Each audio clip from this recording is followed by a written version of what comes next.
Hello, ladies and gentlemen, and welcome again to Syriana Analysis. I'm your host, Kero Kalmasyan. Please ignore the mess behind me, and there is my doggo also sleeping behind me. Maybe in the next few minutes he decides that he needs some attention and he comes to me. But today's video is about intellectual imperialism.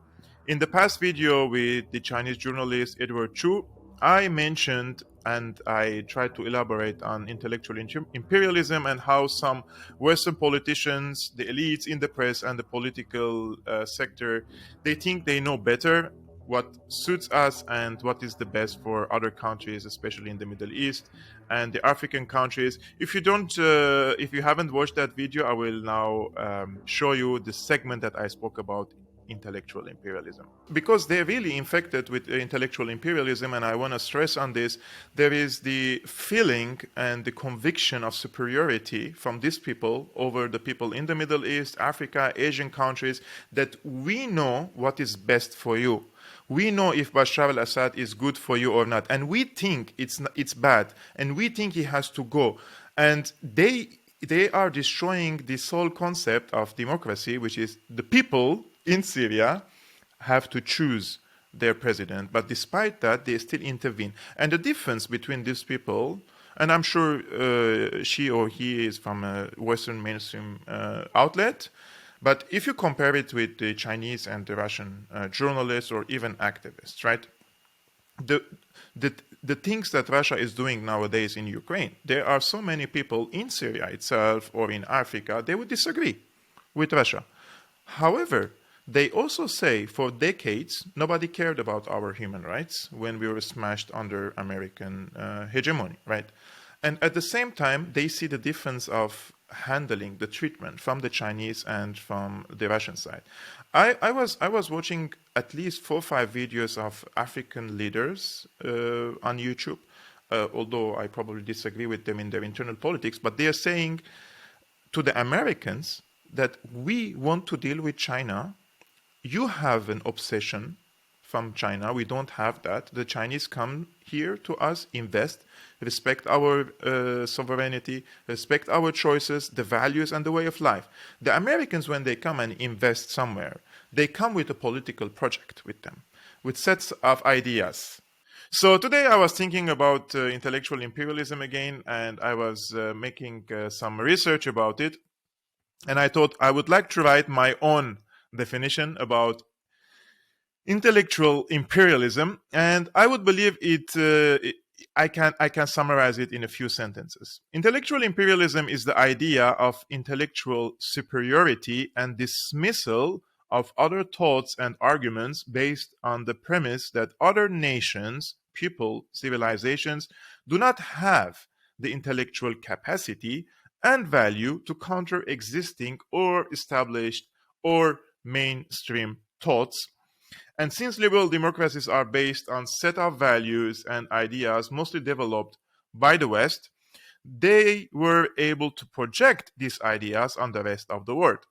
Now, the highest level of intellectual imperialism is when the West used and continue to be using military force to force these ideas and political system on the rest of the world. This is my own definition, and I think I truly believe in this. And I would say this imperialism, on one hand, which was represented by military suppression of other countries and subjugating them with military force, it also came with set of ideas. Now, This has started to be more after the Cold War, when the Soviet Union collapsed, and the invasion of certain countries and regions around the world, especially in the ex-Soviet Unions, which set up values and ideas through the NGOs, education, indoctrination. So it's still occupation, but it's about mind control. But one of the areas that imperialism on one hand, and the intellectual imperialism, it seems to have to be counterproductive for the Americans, is Africa.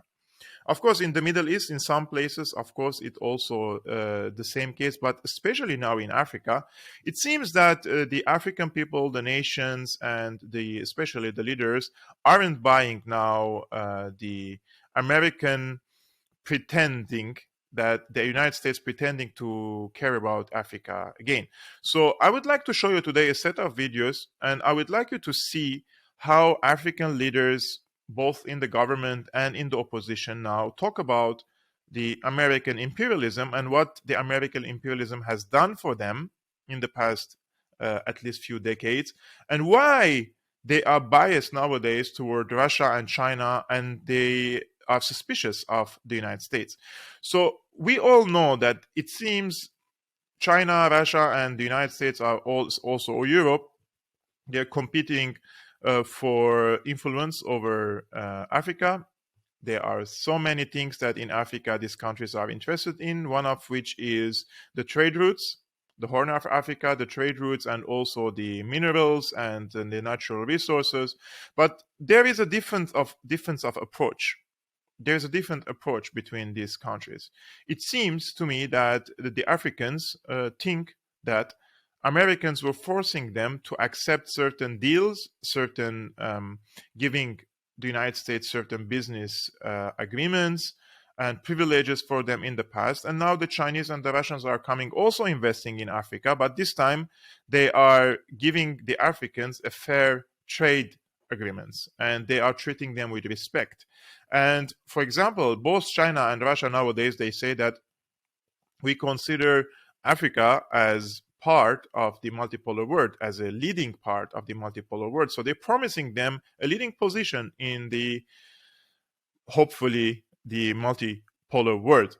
Now, the Americans, they rushed to Africa to convince the Africans not to deal with China and Russia, or to continue giving them privileges in the African continent. And it seems that these attempts have backfired. Now, if we want to start, Kamala Harris, the Vice President of the United States, she was again in Africa, and it seems that she was trying to persuade the African leaders. So this is from Reuters. It says, at a news conference with U.S. Vice President Kamala Harris, Ghana's President Nana Akufo-Addo suggested there was an obsession in the United States with China's activities in Africa. Harris was in Ghana for the first leg of a 3-nation African tour. Let's watch it together. Kamala Harris was in Ghana on Monday, vowing that the U.S. will pressure the debt-laden country's bilateral creditors, the biggest of which is China. We support Ghana's engagement with the IMF. The U.S. Vice President's week-long visit to Africa is the latest by a string of senior officials as Washington seeks to counter growing Chinese and Russian influence on the continent. The relationship between the United States and this continent and African leaders is an important one. There's a historical basis for the relationship, not to mention as we look forward, as all governments should, and recognize the unachieved, as of yet, opportunities that exist going forward. Harris, who will also visit Tanzania and Zambia, said the United States would continue to push for all bilateral creditors to provide meaningful debt reduction for countries that need it. That includes Ghana, which defaulted on most of its $29 billion of external debt last year as interest payments and inflation soared. It still needs to negotiate a resolution with its private international bondholders and bilateral creditors, including Beijing, with which it has $1.9 billion of debt. China has invested heavily in Africa over the past 2 decades, particularly in terms of infrastructure, mining, timber, and fishing. At the news conference with Harris, Ghana's President Nana Akufo-Addo suggested there was an obsession in the United States with China's activities on the continent. But there's no such obsession here. But China is one of the many countries with whom Ghana is engaged in the world. Harris also announced a $100 million package to support conflict prevention and stabilization efforts in Benin, Ivory Coast, Ghana, Guinea, and Togo. That's against the backdrop of Russian private military contractor Wagner Group providing security assistance in several countries. Akufo-Addo reiterated his concerns about Wagner's presence in West Africa, saying it raised the very real possibility that once again our continent is going to become the playground for great power conflict. So there are a few things that Kamala Harris mentioned. One, there is history between us, the Americans, and Africa. Yes, of course, there is a history, but since the end of at least World War II, this history wasn't really bright. I'm specifically now talking about the United States and not the Brits or the French or the Germans or the Dutch or any other Belgian colonizers of Africa. Yes, there is a history, and this history is not bright between the United States and Africa. And that's why she says we need to look forward and not backward. And this is what African leaders must do, because she knows the American history in Africa isn't really bright and isn't encouraging the African leaders and the politicians and the people to cooperate with the Americans or give them any sort of privileges or special deals when it comes to the natural resources or oil or the lithium or the gold or anything in this continent, right? And they're allocating $100 million to stabilize in an effort to stabilize the region. And they are raising concerns about the presence of the Wagner group, the Russian group there. So there is apparently a big competition nowadays between the Russians, the Chinese, and the Americans over the African continent. But not all leaders in Africa welcomed the Kamala Harris visit, right? Now, I will show you a video for the Zambian opposition leader. His name is Fred Mnembe. And he said this word when Kamala Harris was visiting Africa.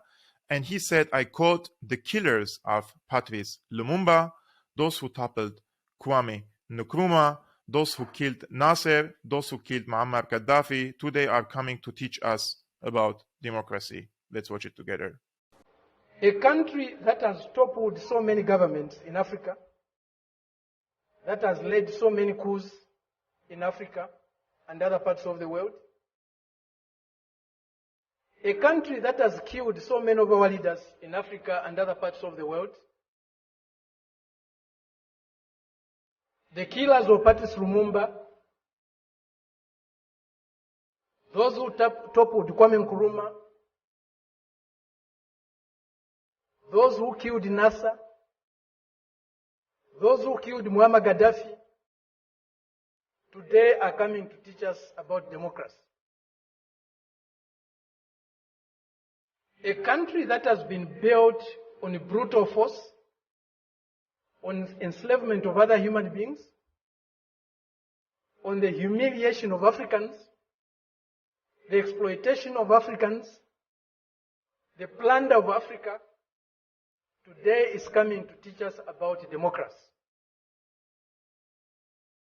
If you have no respect for the dignity of others, if you have no respect for the sovereignty of other countries, you cannot claim to be a champion of democracy.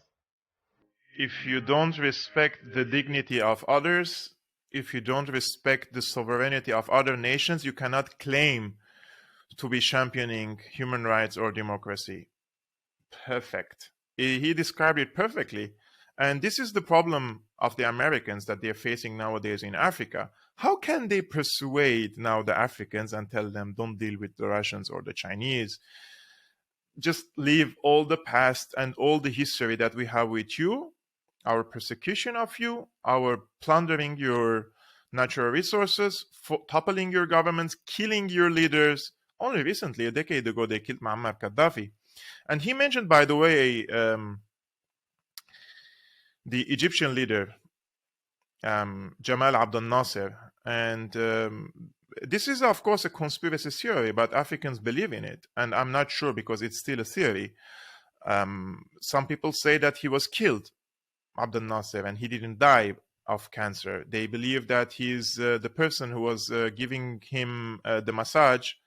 They were creaming him with poisonous cream so that he dies sooner than later, because he was a pan-Arabist, nationalist, socialist leader, and he gave the Soviet Union back then a foothold from Egypt to project their power on the Middle East.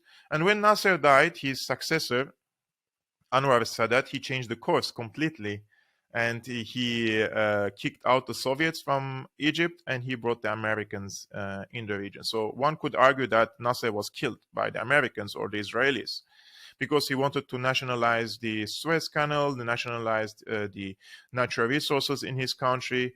And that's why in 1956, there was a tripartite aggression by the Israelis, the French, and the Brits on Egypt, because he nationalized the Suez Canal. Another video, there are a few videos nowadays, and I'm happy to show you these videos because I myself enjoyed them. This is a video of the Congo president. He is shutting down the president of France, Macron, when he tries to argue about how the French side disrespects Africa and African leaders and African people, and the president of Congo asks him for respect. This is in Arabic, but there is a subtitle in English, so follow the subtitles, guys. في طريقة التعاون مع فرنسا وأوروبا، أن تنظروا بشكل مختلف إلى أفريقيا وأن تحترمونا، وليس أن تنظروا إلينا بلهجة أبوية ونحن المخطئين وأنتم. Je voudrais apporter un commentaire au commentaire. أود أن أعلق على التعليق. عندما يطرح صحفي فرنسي سؤالا فهذه ليست فرنسا، لا ينبغي أن نخلط بين الأمور. Non, mais c'est pas une position de la France. Parce qu'il y a pas, il y a plus, il y en a eu. أنا كنت أشير إلى ما قاله لودريان وزير الخارجية. By the way, I want you to go back and watch this video again and check the body language of Macron when he was trying to do this to him, like he was trying to show, to tell him to shut up, to the president, that the president is hosting him in his country, and he was with his hand trying to silence him. It's I would say it's disrespect, and it's apparently an arrogant body language, and the Congo side, they feel it. You don't have to know it. You can feel it, that this president is here and he's disrespecting. And he asked Macron, you're not our parents. Don't treat us like you know better and you're right on everything, and we're like your children and you have to tell us what is right and what is wrong. So there is a change of tone, right, in Africa and the African leaders and the African people in general, and this is good news. And in any multipolar world, Africa must play an instrumental and a role in this multipolar world, and not to be sidelined and used, exploited by any power, not Russia, not China, and not the West. Like if Russia and China tried to exploit Africa, I would be the one also who is criticizing that. But this is not only exclusive for the Americans and the French. We have here the ambassador of Germany, actually. He's talking with the Namibian president about the rising Chinese population in his country. The Namibian president lectured the German, every time a Westerner comes, it's about the Chinese. We know how to handle our country. Whereas in Namibia, for example, the number of Chinese people living here in the meantime is 4 times as much as, for example, the German community. And in so far, it's not precisely the same what takes place all over the world. There are differences. And what I'm... Mr. Speaker, what is your problem with that? Why does it become your problem? it looks like it's a more European problem than our problem. Yeah. Chinese will never come and play around here, as Germans not allowed to do that, which Germans are doing, by the way. You talk about Chinese. We allow Germans to come offer visas here. Red carpet. Our people are harassed in Germany. Even diplomatic passport holders in Germany. And you come in here, Germans come in here as they want. So why Chinese talk about Germans? How you are treating us there? Chinese don't treat us like that. Diplomatic passport. We're coming back from Geneva. These people were held up at the airport. Just now, last week, in Germany. We know what we will handle our own country. Don't be sorry for us. Absolutely, yeah. Yeah. Every time Westerner comes, it's about Chinese. What is the problem? I told Chinese ambassador, yeah, I'm not your puppet. It was impressed everywhere. So please, respect us. That's all I will say. It shows disrespect. That we are children, we are going to be cajoled by Chinese or so on. No. Chinese are coming in infrastructure all over Africa. And I saw in America, they are there. Who bailed Americans out from the financial crisis? Chinese money is there. So why every European coming is about Chinese? And Chinese were dealing with them. Then Germany. They come in Germany, then America. France, they bought up France. So Namibia is not bought up yet. We ask for respect. Don't treat us like children. This is the mentality that I told you about, intellectual imperialism, that these politicians somehow think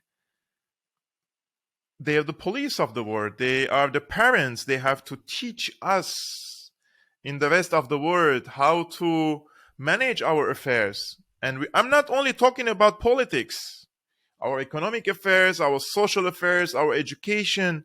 Somehow they know better, you know? And the Namibian president said, don't feel sorry for us. We can handle our own affairs. It shows disrespect. This is what I always try to explain to the people who think, oh, Assad must go. But who are you? You're a German citizen. You're a French citizen. You're an American citizen. Why would you have a say about who should go or who should stay in my country? It only shows that you're infected with intellectual imperialism. And now imagine if Chinese president goes to Africa and he tells the Namibian president that be careful about the Americans or about the French or about the Germans.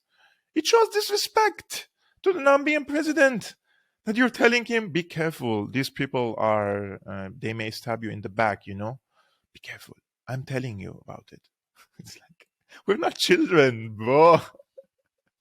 It shows a huge disrespect that these people do not understand because nobody told them before. But now times are changing, as you can see. And the Ukraine war has opened the Pandora box. African countries, Middle Eastern countries, Saudi Arabia is telling them, go F yourself. To the Americans, the OPEC, they dropped the oil production. Why? Now the prices will increase. The beneficiary will be China, not mostly China, but basically Russia. And the Americans were asking Saudi Arabia for a long time now to increase the production so the prices drop, and so that they hurt Russia. But what happened is just vice versa. I'm gonna show you another video, but before I show you this video, let's check screen. Before I show you this video, there is something important that I have to tell you. Julius Malema, he says, Putin is welcome here and no one is going to arrest Putin.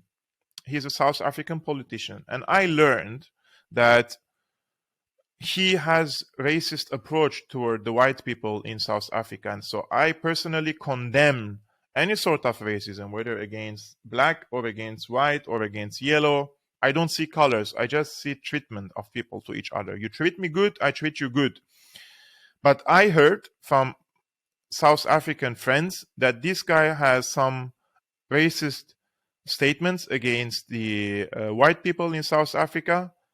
I don't know on what ground he's standing his statements, but I categorically condemn any sort of racism. But I'm showing you this because he is a South African politician and he has a say about Putin and the ICC decision, and it's not about anything else. So let's take a look together. Putin is welcomed here, and no one is going to arrest Putin. If needs be, we'll go and fetch Putin from the airport to his meeting. He will finish all his meetings. We'll take him back to the airport. We're not going to be told by these hypocrites of the International Criminal Court who know the real violators of human rights, who know the murderers of this world. That former Prime Minister of Tony Blair admitted that they made a horrible mistake when it comes to Saddam Hussein. They've not been charged today. Bush is still there. They've not been charged till to date. And then Obama killed Gaddafi. And then nothing has happened. We're here today with Libya being destroyed and unable to recover because of America. We know very well that where NATO gets involved, those are terrorists. We know very well where the US says we are going in to install peace. That place will never know peace as long as America has visited that place. So we don't want ICC's hypocrisy to apply here in our country. Every time the United States says we're here to establish peace, they just do the opposite. So I agree with this statement, and I agree that the approach of the United States in the past was very, very destructive toward the people in lots of places. And we're not only talking about Africa and the Middle East nowadays, we're talking about a large swath of territories, nations, civilizations that came under American hegemony, and it happened through military means. So I endorse this message. I completely condemn if he has made any racist remarks. So I don't endorse those remarks. It's something that I have to be careful nowadays because for me, racism is a very stupid concept. And the people really around the world can unite on certain values. And sometimes I do not really understand. People tell me oh, you're Armenian, maybe you're, I don't know, you're from the Aryan, or your skin color, or I don't know. They try to draw parallels with trees and family trees and ethnic trees, etc. I never took this stuff seriously. I believe in humankind. I believe that every nation, every ethnicity has the good people and the bad people. I don't understand. And if I find half the American people from the whites, for example, who agree with me on rejecting imperialism, I would put my hands with them. And if I see Africans are condemning American imperialism, regardless of their skin, I would put my hands with them. I don't really care about the skin color. It's the last thing I would see in a person. Now, as you remember in this interview with Edward Chu, the Chinese journalist, I also mentioned that every time the Americans come in Africa or elsewhere to invest economically, they also bring their political project, their ideas, their ideology, their values, etc., etc., which these countries do not want or do not accept. Even the people do not want. For example, the LGBTQ rights. And I am for the rights of the gays and the lesbians, or the freedom of the people in their sexuality. This is an individual right. I don't believe it in collectivism, like they trying to make it like a collective thing. It's an individual right. It's between you and your partner. I don't care what you do in your home, in your bed. As long as you're not coming and harming me, hurting me, who cares what you do, right? But this has become an ideology, and this has become some sort of a religion, a cult. They're choking us all the time. Wherever you look, like advertisements, YouTube, Twitter, everywhere. They are indoctrinating children, 3, 4, 5 years old in kindergarten, and I categorically refuse that. Don't sexualize my kids. This is between me and my kid. I don't have a kid yet, but I'm saying this is a family issue. It's not about the school. School shouldn't teach this stuff to my children. So I really find now a difficult time to, if I would have a kid and child here in Germany, it's very difficult to raise a children and protect him and her from these ideologies that you can change your gender if you want. And I know people who are victims now.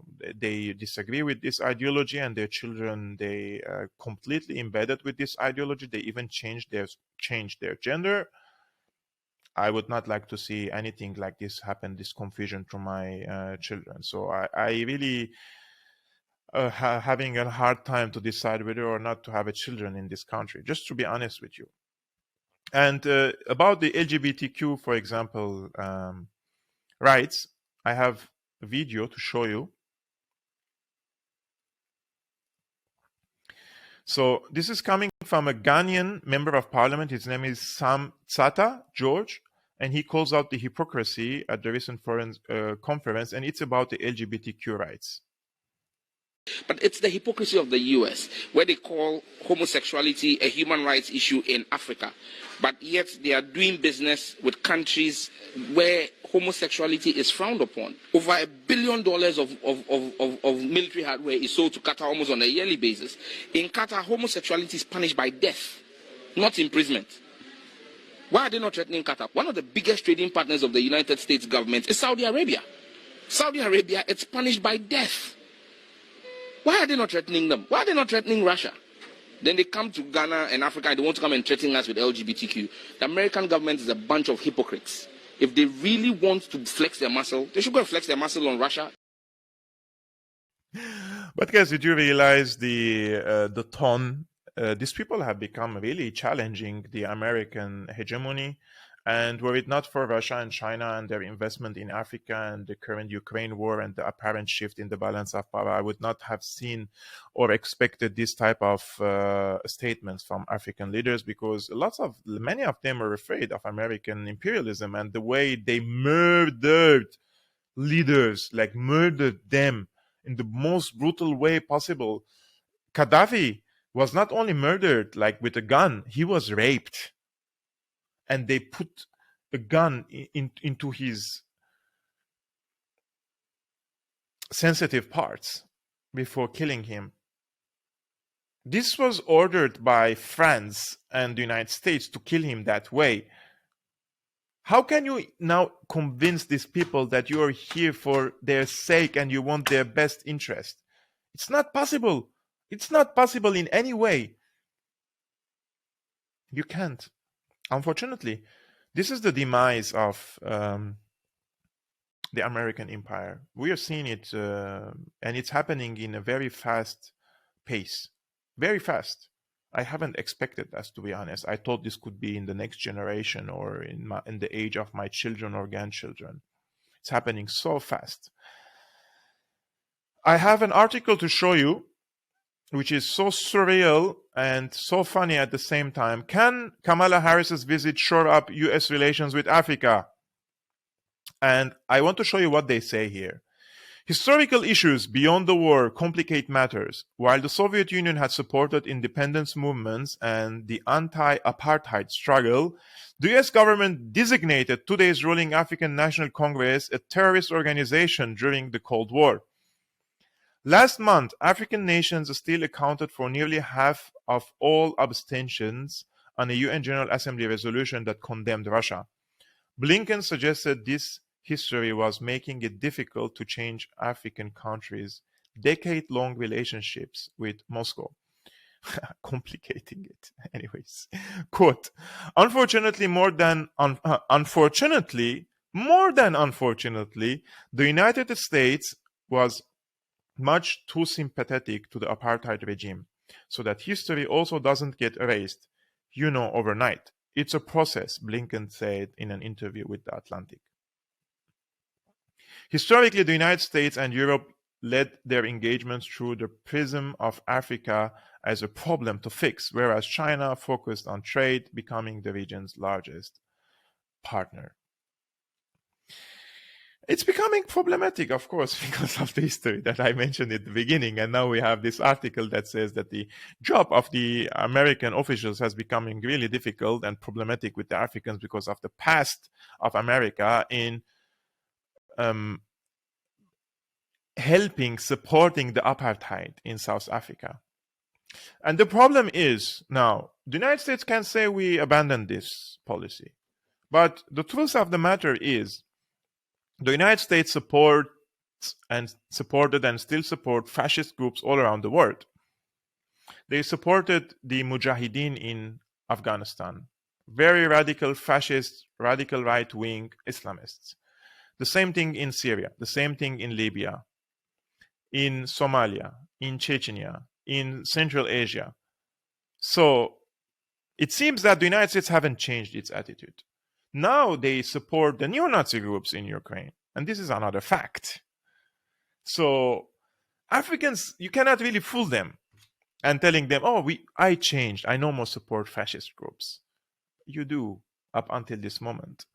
The Amnesty International, which I have my personal issues with them, but anyways, they say that the policies of Israel in Palestine amounts to apartheid.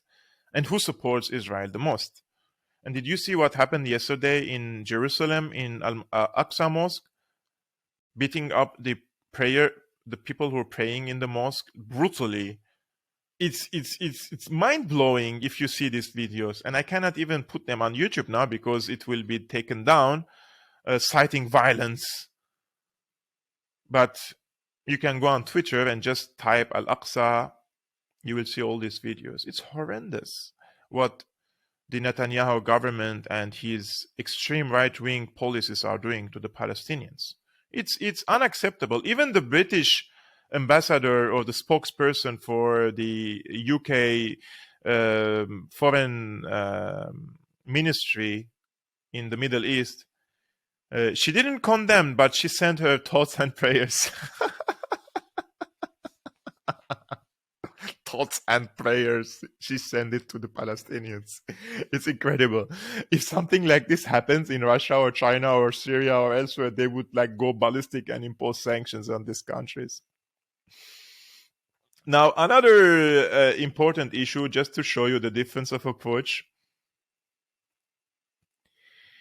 Moscow wrote off more than 30 billion in debts from African states, Russian president says. Russian President Vladimir Putin on Monday said Moscow has written off the debts of African states worth more than $20 billion.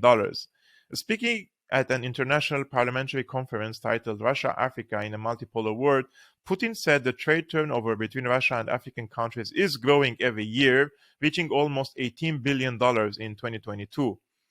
Russia, he said, is in favor of establishing ties with the AFCFTA, both through the Eurasian Economic Union and on a bilateral level, adding that Africa will become one of the leaders of the multipolar world. He said Russia and the countries of Africa, Asia, and Latin America are against the neo-colonial ideology. So you can see the Russian side helped the Africans fight apartheid and fight against Western colonialism, fought against the South African apartheid. They helped them to fight against the apartheid, and now they are raising their debt, which dates back from the Soviet Union days, and promising them to be part of a multipolar world. Why would they go with the Americans? What the Americans can offer for the Africans? If they offer something better, by the way, the Americans, that means that Africa will be part of another in the multipolar world. So the mere acceptance of the Americans of Africa as a player in the international community means a multipolar world. It's the same that the Russians are offering them. But the difference is they have a bad history with Africa. I will end up this video with a video This time for Nelson Mandela, who was considered a terrorist by the United States during his days of struggle against the apartheid. And this is what he says about the United States. And I will end up this video with this shorter video, let's say. And if there is a country that has committed unspeakable atrocities in the world, it is the United States of America. They don't care. They don't care for human beings. 57 years ago, when Japan was retreating on all fronts, they decided to drop the atom bomb in Hiroshima and Nagasaki. Killed a lot of innocent people who are still suffering from the effects of those bombs. Those bombs were not aimed against the Japanese. They were aimed against the Soviet Union to say, look, this is the power that we have. If you dare oppose what we do, this is what is going to happen to you. Because they are so arrogant, they decided to kill innocent people in Japan who are still suffering from that. Who are they now to pretend that they are the policemen of the world? Who are they to pretend that they are the police of the world? Sois, come here. Come. He's not listening to me now. Sois, come. Usually he comes very fast. Now that I'm recording a video. Come. He has become stubborn. Anyways, I've been your host, Keo Kalmasian of Syriana Analysis. If you're new, please subscribe and hit the like button. And if you want to support my independent work, please become a patron. Link in the description below. And see you next time.